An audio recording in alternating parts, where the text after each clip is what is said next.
Tu es béni, tu es béni, tu es béni, tu es béni. La grâce et la faveur de Dieu, vraiment, vraiment, soit toujours ton partage. Comme je disais, ce matin, nous abordons un thème assez puissant. Amen.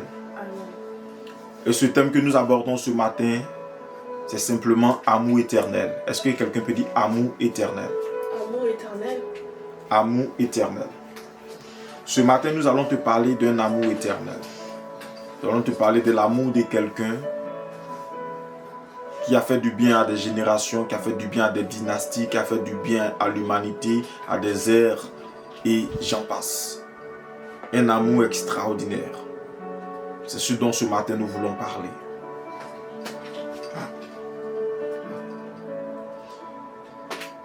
Je sais qu'il nous est arrivé à tous d'avoir dit à quelqu'un une fois dans notre vie, je t'aime. Oui, tous autant que nous soyons, peu importe notre âge. Avec sincérité, souvent même avec hypocrisie. Un je t'aime avec un sourire très commercial, derrière lequel se cache une hypocrisie amère et sévère. On a souvent dit je t'aime de manière très sincère, de manière très profonde, à un être cher, à son père ou à sa mère, à son enfant. Et quand on dit ce je t'aime, c'est un je t'aime qui est tellement puissant, parce que retraçant tout ce que nous avons vécu ensemble depuis un premier jour jusqu'à l'heure où nous disons je t'aime.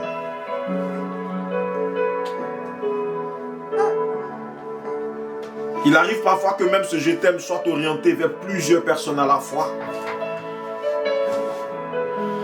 Et souvent difficile même de dissocier ou de dire j'aime un tel plus qu'un autre.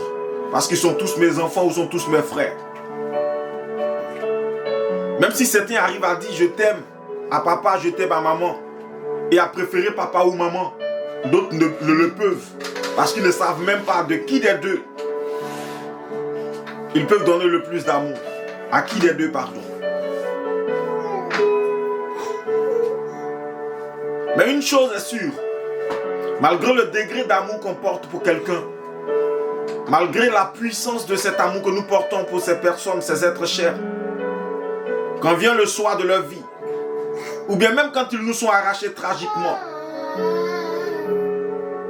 nous avons mal jusqu'au plus profond de nous. C'était comme si on nous arrachait nos entrailles. On pleure, on verse d'abondantes larmes. Mais quand vient l'heure de la séparation véritable, c'est-à-dire là où on se trouve devant le tombeau, là où on se trouve devant la tombe, là où on voit le trou, on sait que c'est là que sera enseveli celui qu'on aime. Quand on est devant, oui, cette pierre tombale. Quand on est devant, oui, ce caveau. Peu importe le nom qu'on lui donne en fonction de la civilisation à laquelle on appartient. Et qu'on sait que la séparation, c'est pour de bon. C'est là que je t'aime. Oui, ce je t'aime qu'on a dit prend un autre sens. On n'accepte pas la séparation. Mais en même temps, on ne peut pas accompagner l'autre. Parce qu'on tient quand même à notre vie malgré le je t'aime. C'est là l'expérience. Et c'est là la vérité profonde. Montrant que notre je t'aime a des limites. Montrant que l'amour qu'on peut porter à un autre a des limites. Montrant que ça a une fin. On a beau aimer son père, on ne l'accompagnera pas dans le séjour des morts. On a beau aimer sa femme, un an après on est capable de se remarier. On a beau aimer son mari, même aux obsèques on est capable de venir avec le nouveau prétendant qui va prendre la place.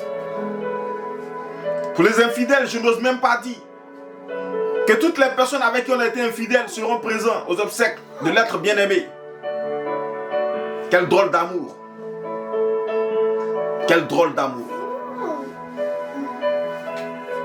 Si nous essayons de parcourir ce que c'est que l'amour pour les humains, ça nous laisse dans une histoire vraiment terrible. C'est pourquoi ce matin, moi j'ai décidé de te parler de quelque chose d'autre. J'ai décidé de te parler d'un amour qui n'est pas pareil. Un amour qui est sans limite. Un amour qui est inconditionnel. D'où le message de ce matin. Amour inconditionnel, amour éternel.